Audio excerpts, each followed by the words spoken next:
Can we end homelessness and how?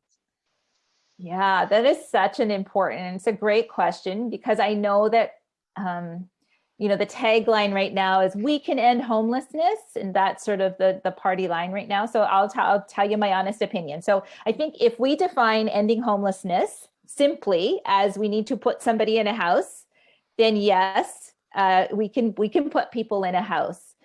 Um, and especially people that are chronically homeless. And we see some examples, some great examples across Canada, not taking away anything from people that are doing this great work at housing people. That's awesome.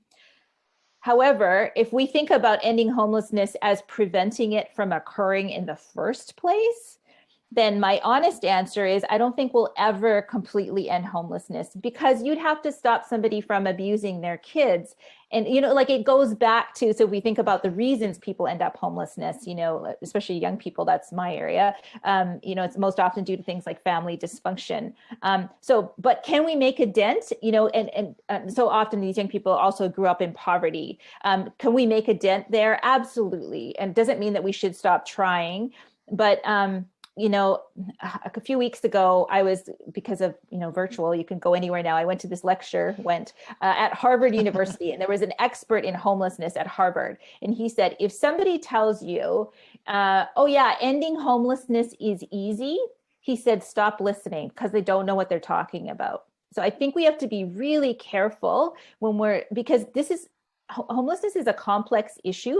And so complex issues require complex solutions. So housing is important, but it is only one piece of the more complex problem. And one of the things that we think we need to look at more is social and economic inclusion. So not just putting people in a house, but actually helping them feel a part of society, like they belong and they can move forward and they have some choice in their life and a sense of control. Now that is harder to address, but we need to look at those outcomes, not just housing stability outcomes.